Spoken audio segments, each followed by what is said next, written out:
రాష్ట్రం బాగుపడడానికి గురించి మన Telugu Desam party, Janasena party, BJP పొత్తుకు ముఖ్య కారకులు పవన్ కళ్యాణ్ గారు వచ్చారు. మరి దంతమూరు ఎల్లుత్తి గ్రామ ప్రజలందరికీ కూడా పేరు పేరున నమస్కారాలు, సింహాద్రిపురంతో సహా.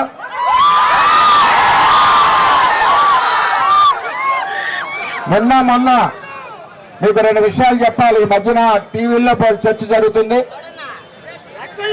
మనం చంద్రబాబు నాయుడు గారి దగ్గరికి వెళ్ళినప్పుడు ఈ రాష్ట్రాలలో పొత్తుకు ముఖ్య కారణం పవన్ కళ్యాణ్ గారు, అలాగే చంద్రబాబు నాయుడు గారు.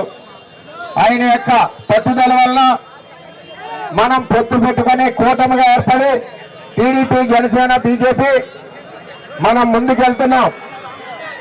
సాక్షాత్ జనసేన అధ్యక్షులు అడిగారు కాబట్టి మనందరం గౌరవించాలని చెప్పి చంద్రబాబు నాయుడు గారు తెలియజేశారు. దానికి మనం కట్టుబడి ఉన్నాం. దానికి ముందుకెళ్తే 4 నెలల ముందే పవన్ కళ్యాణ్ ని భారీ మెజార్టీతో గెలిపిస్తానని నేను చెప్పాను. అప్పుడు కళ్యాణ్ గారు నాకు పరిచయం లేదు.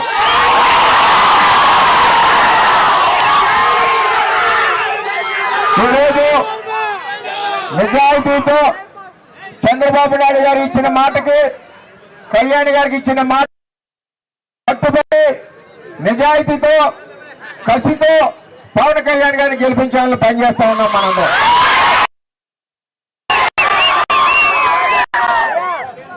భూమిడిగా జగన్ భూమిడిగా మరి వారం రోజుల నుంచి వర్మ గారు బుధవారం నాడు వైసీపీలోకి వెళ్ళిపోతున్నారు, లక్ష్మీవారం నాడు వెళ్ళిపోతున్నారు, పింగర్ నేను చంద్రబాబు నాయుడు గారు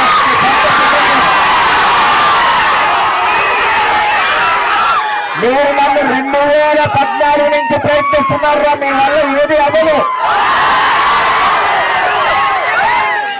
మచ్చలేని వాడిని, తప్పు చేయని వాడిని, మాట ఇస్తే మాటకు కట్టుబడి వాడు వర్మని చెప్పి తెలియజేస్తా ఉన్నా.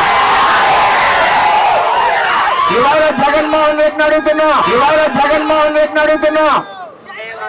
జగన్మోహన్ రెడ్డి నువ్వే ఎలక్షన్ అయ్యాక పవన్ కళ్యాణ్ చంద్రబాబు సమక్షంలో వచ్చి,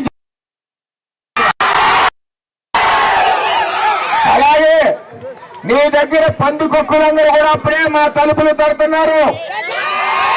ఆ పందికొక్కుల్ని కాసుకోండి తప్పితే మాలాంటి నిజాయితీగా ఉన్న వ్యక్తుల మీద మీ బ్లూ మీడియాతో పనికి మాల్ని రచ్చ చేస్తే ఈవేళ పిఠాపురంలో ఓడిపోతామని మీకు తెలిసి, గీత గారికి పిఠాపురంలో ఓడిపోతామని తెలిసి ఈవేళ మన మీద ఈ విధంగా చేస్తుంది. కబడ్దార్ బ్లూ మీడియా అని తెలియజేస్తూ, జగన్మోహన్ రెడ్డి నువ్వు ఎప్పుడు వస్తావో నేను కండుగా పట్టుకుని ఉన్నారు, మా పార్టీలోకి రమ్మని ఆహ్వానిస్తున్నాను.